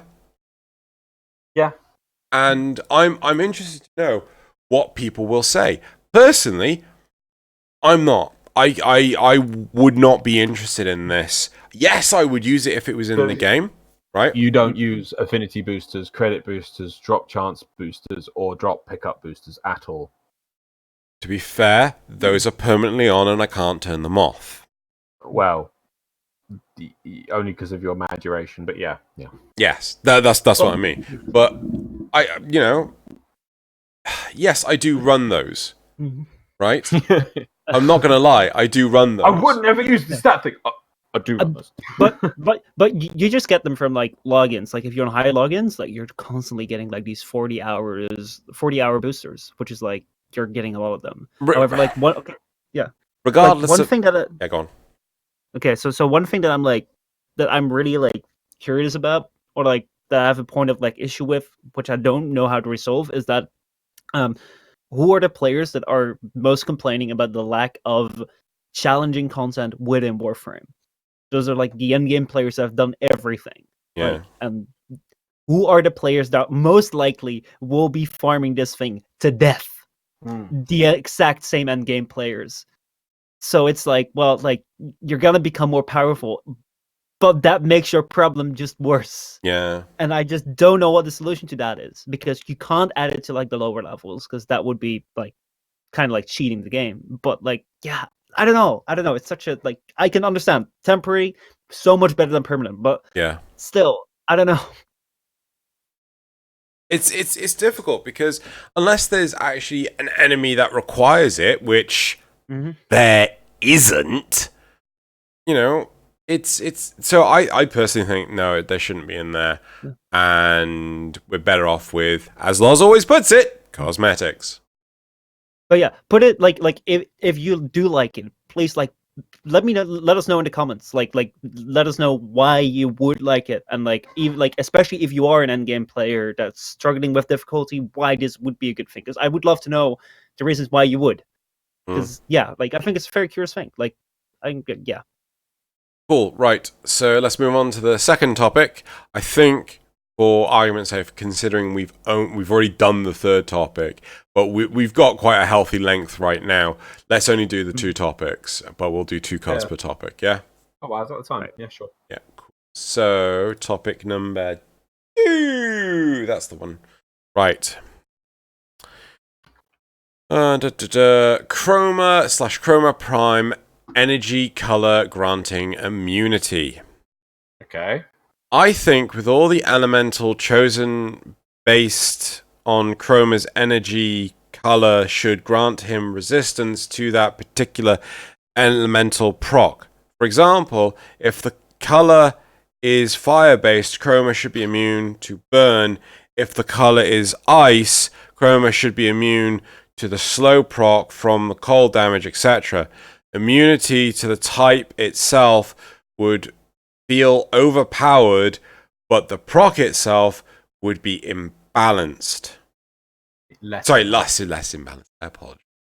Less, but the proc itself be less imbalanced. No. Like I like the concept. I like the concept because it's basically making Chroma even more into a color dragon, and it's a red dragon would be immune to fire, and an ice dragon would be immune to ice, that kind of thing.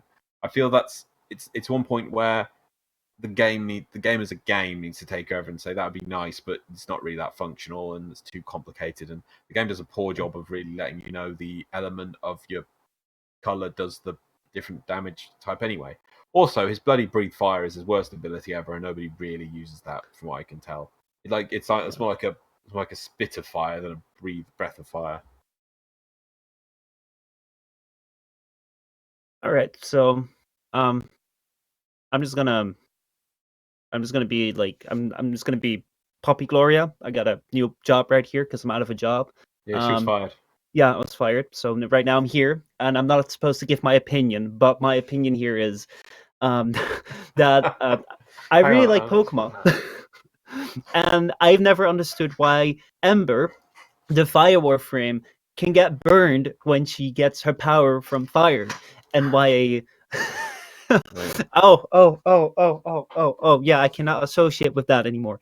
But and why Frost, who spams ice, gets slowed down by the same ice if it's like in the elemental field. I don't understand that. It's supposed to be not very effective. That being said, as me, like it's going to be so complicated if you're like, hey, I'm trying to build for this, but I want to have less. Yeah, it's like I think it would be fun. Like I can understand the ideas behind it. Yeah, it's I don't know. If it's worth the trouble and like everything around it. Yeah, I just feel there's gonna be too many frames that are suddenly gonna start going like, well, why doesn't Nova have immunity to radiation? You know, she's all about antimatter. Why didn't she have immunity to matter? You know, she's antimatter. No, do you know? The only one I actually could see it is why isn't Ember immune to fire? That one and Frost immune to cold. Those ones I can actually feel a bit, or at least just give them a hidden 10% damage reduction. Even that would just feel thematic and fine. I feel I'm literally using the ability World on Fire. Oh no! I stepped in a patch of warm. My foot. Like, maybe that could just be something added to World on Fire, but Ember Prem is literally on fire. But yeah, you true. already know that, Xeno. Oberon, why isn't he immune to radiation? All his abilities do is radiation. No, that's why. But he's not a radiation frame, is he? No. I mean, you could. His abilities are pure radiation. I think. Yeah, he's a tree or a It's life, Xeno. Radiation is life. Really? He's using life. Well, that's why why isn't Nidus immune to like some infested attacks? Well, I was going to say. That's why I felt that what did you used to call it? Princess passive. Oh, Best Disney Princess. Best Disney Princess. I feel that was actually a really clever passive. I really like that one. What it made sense. It meant that the organic creatures were neutral to you. It's like that makes sense. You know, you are protected from the element of life that is not conscious, or you know what I mean. Well, I'd actually argue it's because he doesn't have any was it infested parts or whatever to make him, and you know, so. Well, animals don't like it, so I'm fine with them. Oh yeah. One thing that I think is also weird is like if you take Hydroid and he like goes down into his puddle, and that's like he's great in there, like that's his element. And then like you go on the day plains, not even the night plains, but you go to day plains where the water is just all safe and fish live in there, and you step one foot in it and you just die. Yeah. It used to be like Iceman, and you just could teleport anywhere in the world with water. Mm-hmm. That's how water works. Yep, that's how. Or like Aquaman, and he just like moves across in the water, and then if there's like Grenier on the beach, he's like, "Come here into the water, and I'll get you." You're my domain now. Yeah, no, rats. If they were only closer to that storm drain, I would be able to kill them, but they're too far away. Watch out! I'll send a fish at you. A leaky tap. I'm saved. It's so with Chroma and his Vex armor and the huge buffs he can get and give out to teammates, I'm not in favor for this. If they were to off his breathing fire thing first, just the cone, the size, the damage. It just feels pathetic. It really does. Isn't that his first ability? Yeah. Okay. Yeah, his first is horrible. Yeah, it's awful. It really is. Isn't that like a common theme with most Warframes? No, it's probably one of the worst. In fact, I think, in my opinion, it probably is the worst breath did the worst first. One of What them. about Fireball? Pitiful. It's even, at least with Fireball, there's things like the Augment on Fireball where I can give fire damage to friends and I can aim it and I can chuck things at low level mobs. The breath fire is like. Well, it's like most first abilities are kind of like a slash dash or like a punch or like a charge. It's like, you select an enemy, you go at it and like you punch them kind of hard, like whatever variation. Chroma is just like, I'm just gonna stand here, put my nose forward, and walk at a slow speed. Yeah, and it's like not even like low level enemies are afraid of that. They'll just run away. It's weird. I don't like it. So one question I have for you guys is, should there be Warframes with immunities to different elemental effects? I think some of them, mainly the older ones. And maybe not immunity. I would even take, as I said, a 10% damage reduction. Yeah, it's not big, and it wouldn't have that much of an impact on the game, but it just adds that thematic element, which makes sense. Or only like environmental damage. Yeah, that when just it's like if you walk through a fire, you might get like a little damage, or like because you could argue that like the fire that's in the ignis of like the Grenier has been like contaminated, so like it can hurt Ember. It's like, okay, yeah, it's sure, hotter, yeah, I'll buy that. But it's like the hot fire that just started burning on the ground because I walked through with World on Fire. I can't stand that. It's like, it's another favorite one is definitely Frost. Like, yes, I'm casting frost bubbles. I'm literally turning people into ice cubes. I'm chucking ice all over the floor. I'm covering everyone in an avalanche of snow. Frost actually steps out into snow. Oh, my shields are breaking. Like, what? No. Yeah, I could get behind just the environmentals. I think that would be fine. Yeah, I mean, that would be good. Like if you made Ember immune to scorches and things like damage-wise, I feel that's a bit too much. But just having just the environmental effects as an additional passive, I think that'd be a much better thing to do. Right. So should Warframes have immunity to environmental effects? Yep. Environmental element damage. Too late. I already asked the question. I don't have that many characters, Loz. Shoot Warframes under the specific circumstances of having between. Are you trying to kill me here? 85% of that. No. I don't know how many characters you have, but let's be as precise as possible so that people know exactly what to base their opinion on. Should people stop asking for stupid things? Bonus talk. Right, anyway, moving on. So, replies? Yeah, let's go for replies. No tying gameplay performance to fashion. It's the very reason arcane helmets were discontinued and arcanes are now bound to your loadout rather than cosmetic. Yeah. Yeah, definitely. That's a very good precedence they set there. He needs to be able to cycle between elements on the fly, not the elemental damage immunity. What do you guys think about that? Giving him the 4 basic damage types as a changeable breath that you can cycle between, like Avara's arrows? First ability change. Yeah, if that was just his first ability. Yeah, just the first ability. Yeah. I think it'd be interesting. Yeah, it'd be better than what he's got. I don't know. I think if you give people that, people are just going to instantly turn around and say like, "No, you should be able to change his entire kit on the fly." No, that's not true. Yeah, but no, I think people will say that. Yeah, somebody's going to say it because somebody says that. Like as Rule 34. Yeah. Yeah, this is like Rule 42. That's on the Warframe forums or Reddit, some idiot has thought of of every stupid idea. But I think if we were to ask the card, should Chroma be allowed to change his elemental effect? Thank you. What would they say? Would they say, yeah, it should just be the breath attack, or it should be all abilities? I bet you people are going to say all abilities. I don't think I could even postulate in my current form how it would affect all the abilities, because the first one's the only one that really has an elemental connotation. What? What? Well, the one, the fourth with the flying dragon. No, the armor. Yeah, but it's just general armor, isn't it? No, it does different things based on the elemental effect. The best one is the cold one because it gives you like more armor. Oh, it does. Yeah. Oh man. I think was it the toxin one? I don't know. Deducts their health or something. Yeah. All the abilities are affected by the elemental type he is. Unless I'm just talking completely out of hogwash. The first ability gets damage. The second ability, I've got toggles for heat, electric, toxin, cold. The third ability, Vex Armor, I don't see anything about elements on this. Unless they changed it. Remember, like, you used to go cold specifically.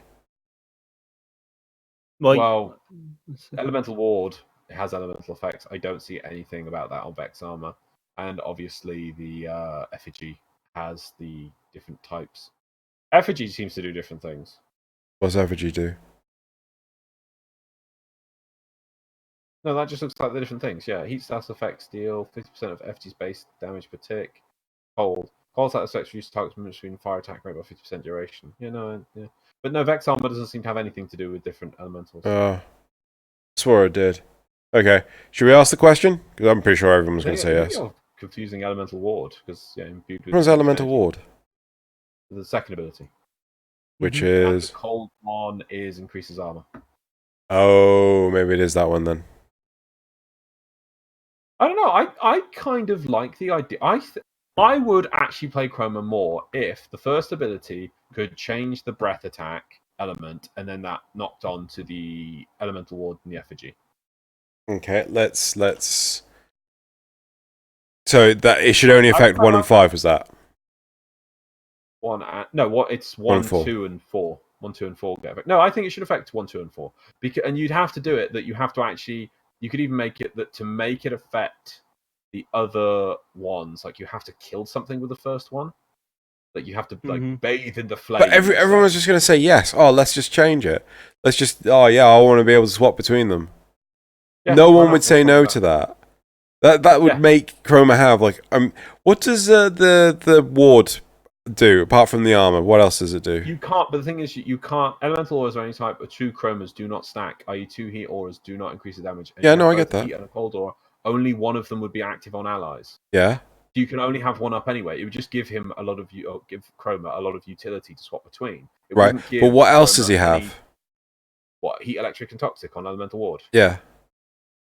Heat generates a thermal cone and increases base health and inflicts heat damage. It gives you a cloak of flame and gives you more health. Okay. Heat, electricity increases shields and an arc discharge.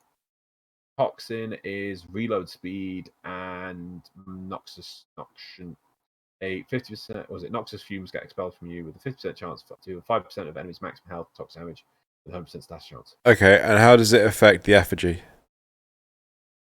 No, it's just the effigy's damage. Okay, so I would and a proc basically.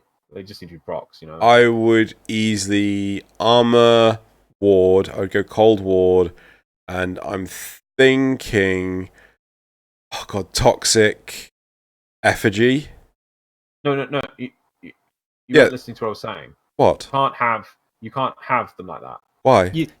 You cannot select per ability. It's like if you want to have like toxin as your kit, like you use your first ability, and like your first ability you gotta like use your toxin first to kill an enemy. So it's like I gotta like toxin. Yeah. Okay, then I cast the effigy, right? So it's a toxin effigy, and then I go to cold. Then it updates the effigy to cold. Yeah, like then what's the point? Day-night cycle. Because it would let you on the fly swap between your different ones within mid-mission if you wanted to. You might find, hey, why I'm in a long-hour survival. At the start, I want the heat damage, and then certain mobs turn up later, so I want to swap to the cold as it scales up. But while I'm using heat, it enables me to kill things faster. I think it'd be quite interesting because it would just make it. You'd have more kit in the game for the frame. That's one of the things I really don't like about Chroma. I just feel he's rather non-active. You just don't do much. You just chuck up an effigy. You never breathe fire, and you just keep 2 buffs up. Yeah. Yeah. I'd like the idea of going like, I'd be electric dragon now. Yeah. I'd be flame dragon now. Okay. I like the idea. I want to ask. Okay, back to the original idea, which was granting immunities. No, I'm done. No.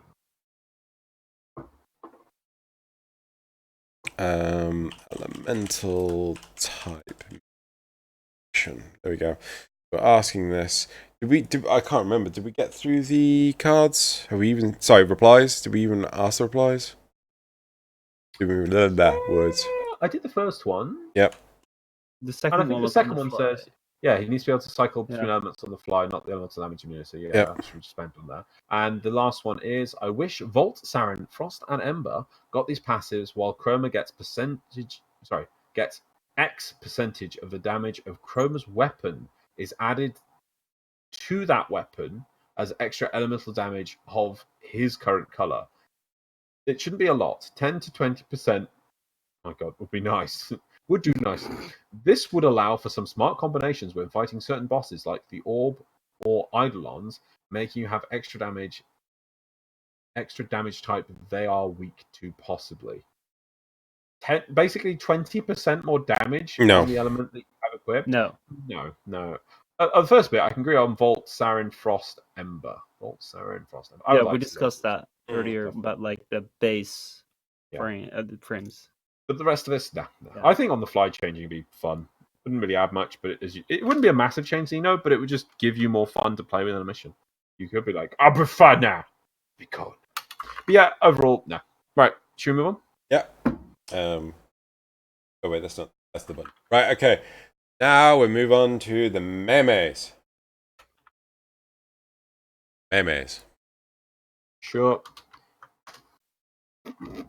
Right, I have these in a thing. Yeah, we're going to do 6 now. We're still going to 6. I kind of like 6 because it's simpler. Let me just put them in here. 6 got less work to do. Well, no, I'm teasing you, dude. I'm teasing you.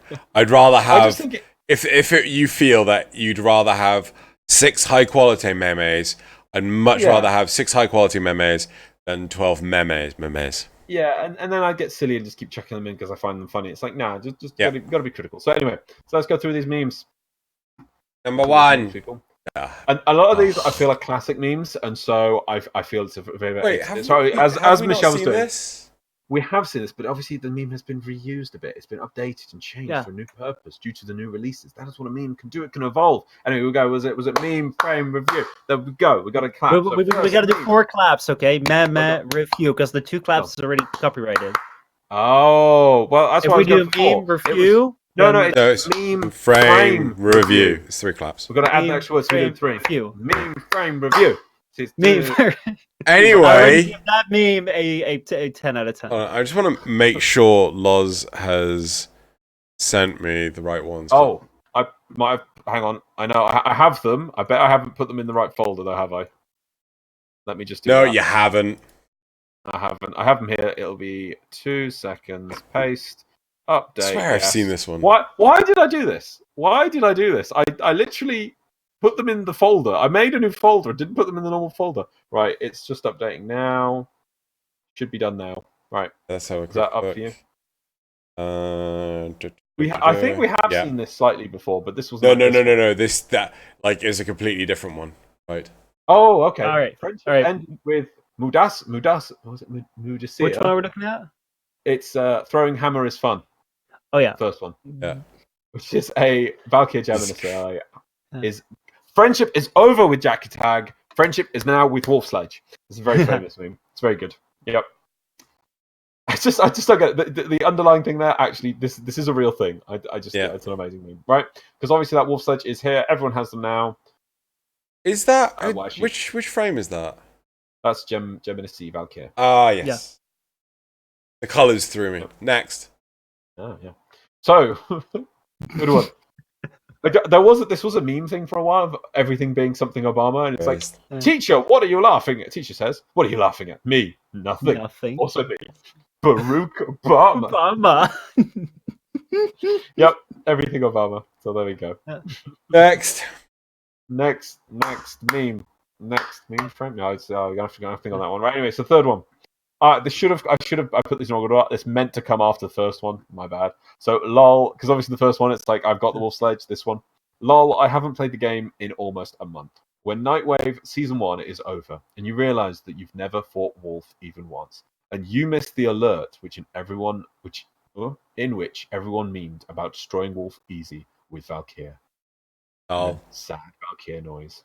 The hell is a sad Valkyrie noise? Like a whimpering pet cat. No. I don't know. No. All I can envision is Megan just destroying her throat, screaming. That's all I can remember. Right, was that like 3 or 4? It's not like a scream that sort of just trails off, I think. Like, yeah, anyway. Is that 3 or 4? Was that 3 or 4? That was 3. 3. No, moving on to 4. Which I saw this and it just had to go in here. And I just... What the hell? That feeling when void defense. So you've got Xeno there with his oopsie on the button. Oh, the laser. So I can barely see that. WTF is probably Badger out there being hit by Xeno trolling. Actually, to be fair, I could really envision it the other way around. Right, yeah. Or so me Badger, on the oopsie and everyone on the ow, what the fuck. Yeah. Yeah. Right. Yep. More Doge. So anyway, moving on to number 5. I'd have been more impressed if those were corgis. I'm just going to say, more impressed if those were I know you would. If I can find the corgi, I would. I have wanted this meme find a Warframe version of this meme for a while because I've seen so many copies of this meme and I love it. What the hell? I want to see the anime it's from because it's just so damn cute. So everyone after TennoCon, there's a Warframe community and they go and they drop 500 plat and then they ask for something from someone. And there's some of these hilarious that you get in these things. But yeah, so 500 plat and it's like, and there's your Dakimaru, please. And you guys know what a Dakimaru is? Well, first off, that's not what it says, but yeah. No, sorry, no, I don't. Dakimakura, sorry, yes, I'm a bit tired. No. What is it? Dakimakura. Yeah, you're right, Dakimakura. It's a body pillow. Oh! Please. 6? Number 6. Number 6. Oh, yes, I want one of these ones. Who gave these boys so much fire? Who would win? Okay. An ancient war machine, about God knows years old, that is also a badass space ninja. I never want to hear badass ever again. Badass space ninja. Versus Michelle, do you want to read out the other one? Yeah. Some overgrown potato with lava in a bottle that looks like the living embodiments of badass hemorrhoids. Oh my god. Yeah. What is in those bottles? Badass. Badassery, isn't it? Oh no, I was doing arbitrations. The number of excavators that we kept losing because a Hayaka threw a bloody napalm explosive. And it's just like, oh look, it's gone. There's fire on the floor. Why? Cool. Because it's badass. God damn it. I can't tell you guys anything. I love that. I just only noticed it looks like the Grenier convicts are wearing metal diapers. They are. They do. Do you not know this? No. Yeah. I guess that protects them from all their badass in a bottle. Cannot tell you guys anything. Right, moving on. Community shoutouts. Community shoutouts. Let's go, Xeno. Shoutouts. Right. The first one. I need to link these. Yes, you. Oh, actually, can you see the document, Michelle? Yeah, I can. Yeah. Oh. Oz. Well, I linked them anyway. Right. So the first one is this Necros Icarala. I don't know how you pronounce the. I think it's Akrilla. Thank you, Michelle. Thank you so much. I am the special. So by Bella Turret, and yeah, this is a lovely sketch. Looks amazing. I think it looks. Like I really like. To be honest, though, if you did use badass here, I'd be fine with it because you are complimenting someone's art, not just overusing a word. It's so kick-ass that like people can do this like by hand. Like it amazes me. Like I would love to see like the process. Like I know Shoutout says with her art streams, but I think that like if you're drawing art like this, like follow it up. Like if you post something like this, follow it up with like your process pictures because I'd love to see like how you like made. Yeah, this, time lapses were brilliant. Mm-hmm. I think MC said it last week, but like body proportions Mayo. are the most amazing things. Mayo. No, MC Gamer CZ. MC Gamer CZ. Okay. Well, just looking at this, you've got it's a dynamic pose with the legs at different distances, and still the proportions look great. And they just freehanded this from the looks of it. Just inked it, and it's just like that's what amazes me most. Because if I did it, you'd have like elbows would be giant, and then tiny shoulder. You know. And what are hands but if not dinosaurs? Exactly. Right. Moving on. Second community shout out. This actually quite nice monochrome operator by Daco Art. Nice. Mhm. I love the art style. It's very good. Cool.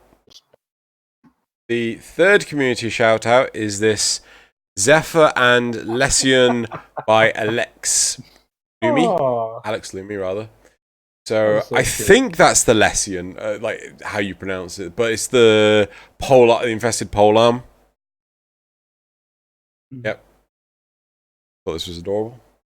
It's quite adorable. The fourth community shout out is this Neja Best Boy by Obsessed Nebula.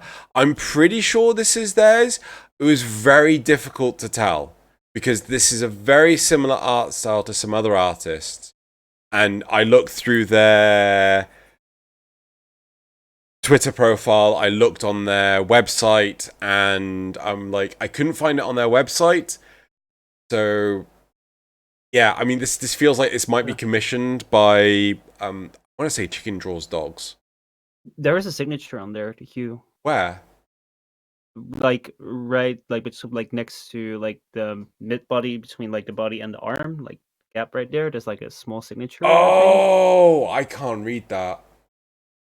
But I can't read what it says. But like if you like look at their other art and the signature is the same, then you know whether it's the same. Yeah. Okay. I'll try and find that, and if it isn't theirs, I'll find the original. It's hard to say, but like that sort of, it looks like it's almost like two boxes with SU and a 9 in it. There's some more art below that has the similar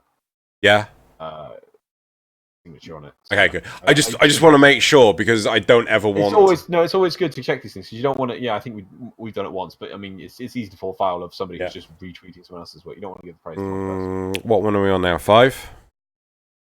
Yeah. 5. So the fifth community shout out. Oh yeah, this absolutely gorgeous Mesa Prime by Blind Justice. So this was painted, and it actually does show the different stages of creation. I think this was a commissioned piece, and yeah, That looks amazing. Yep. Damn, Sean. Yeah. The sixth community shout out, and I'm promising not to step on Loz's toes, is this Revenant Drake by Slothbelly. That's stuff. I don't know how's it stepping on my toes? Oh, it's a bit of a meme format. I don't know. Yeah. It's hand drawn. I think hand drawn. Yeah. It's just hand drawn. That's fine. Yeah. I get you. So, however, are they saying Vonvelists are like chibi and cute? Yeah. I think they need to burn. Doesn't matter how chibi and cute it is, it needs to burn. Right. Also, hang on. I've also noticed just what you could also interpret this as Vonvelists don't like Mondays. Oh yeah, that's true. Yeah. Yeah. Don't ever talk to a Vonvelist on Monday. Yeah. Bad. Yeah. Seventh community shout out is this Domestic Drone Races by Andrew Capito, and this was hilarious. Silly Warframe doodle while we wait for the update. Anyone else gonna have domestic drone races on their own? This was gonna have color, but my art program crashed and ate them. I think Shy has I can't remember. About 100 of them. Did she actually get 100 of them? Yes. Because she mislabeled the video. She put like 100,000 plat. I'm pretty sure it's just 10,000 plat. But even so, yeah. I've been thinking about like how much capacity these things take up, like when you place them down. I haven't looked at that. Yeah. But like, let's say that the capacity is some number. Then how many can you put down in your orbiter? Like, I would like remove every single like thing that you have, and then just only put these things down. Could you like crowd it so much you can't even see the floor? Could you crowd it so much that you crashed the game when logging in? Oh yeah. I should stop giving people ideas. Right, the eighth and final community shout out is this lovely Mirage Prime by chaos control. And it actually says, so my fellow Warframe lovers, which one would you like me to finish for FanForge? Sad Mirage Prime or Baby Mirage Prime? Gotta be honest, I'd Poll prefer in the slab one. advice. Which one? Slab one. The left one. Slab? Sad. Sad? Oh, yes, sad. I thought you said slab, and I thought, yeah, it looks like it's on a slab. Yeah, no, I think I prefer the sad one. I think, honestly, though, I mean, I like both of them, but I feel that more effort that makes... You cut out. I think more effort has already gone into the sad one. Yeah. Than the baby one. I think the baby one could be impressive. It's just it's rougher. It's not as finished complex. The sad one has won, by the way, by looking at the polls. Only slightly, though. I think both of them would be amazing. That sad one, though, I don't know. If that was finished, I'd be love that on a wall. Good. Cool. Right. I need to wrap this up because I got to be in 2 places at once, and apparently I can't do that. Damn you, science. Let's fix it. So look. We're not breaking the laws of physics. What about biology? Break those laws this week. Right, you ready? Michelle, you know that this part of the yeah, cool. Right. But oh, to be free, not to have to go. Bzzzt, how can I serve? Bzzzt, how can I serve? Bzzzt, how can I murder? To be my own cephalon. Such a thing would be greater than all the void energy, all the credits in the solar system. But what am I talking about? Let's get real here. It's not going to happen. Ordis, wake up and smell the ciphers.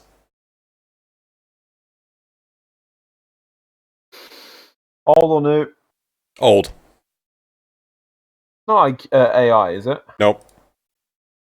Okay. How did I close genre? the tab? Cartoon. Cartoon? Yep. Animated film? Yep. Western? Yep.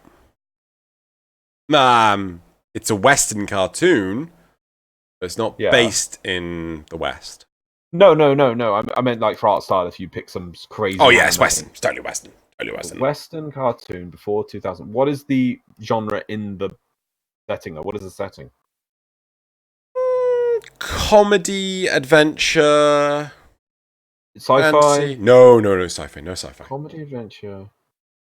Definitely comedy and adventure. That's certainly what IMDb is saying. Right. Okay. It's a fantasy. A fantasy-esque. It has fantasy elements. Is it a Disney film? It is a Disney film.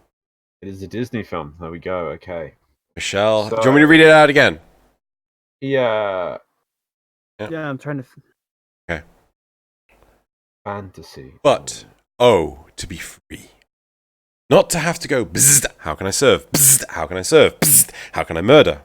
To be my own cephalon. Such a thing would be greater than all the void energy and all the credits in the solar system. But what am I talking about? Let's get real here. It's not going to happen. Ordis, wake up and smell the ciphers. Is this Aladdin? This is Aladdin. I was just thinking about that. Yep. I was just watching a video earlier today about how the Aladdin changed animation films. And Did you really? Williams.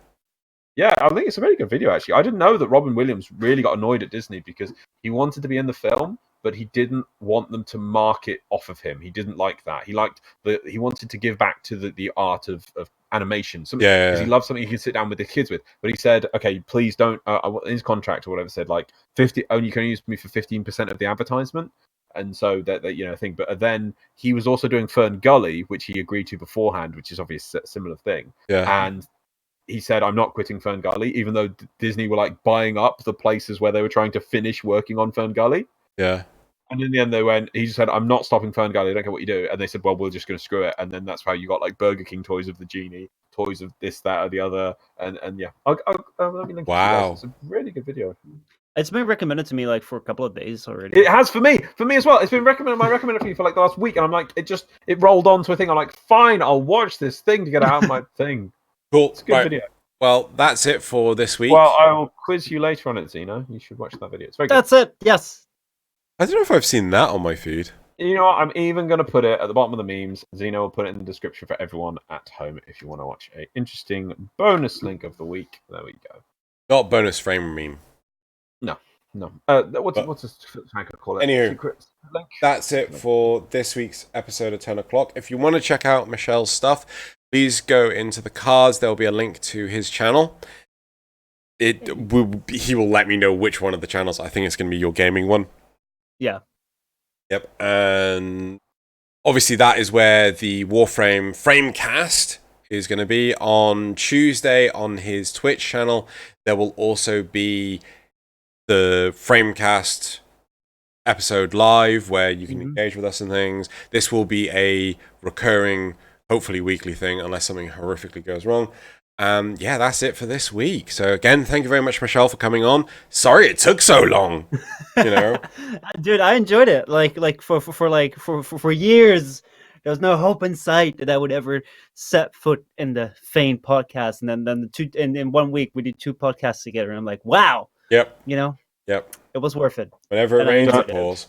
Don't worry, Michel. Soon you'll be so tired of him, and then you just resign yourself to your fate. Wow! You'll be forever doing podcasts with him. You can't leave now. You're there forever. I have to say that after careful, stoic consideration, I'll give this podcast a badass out of 10. Oh God. Right,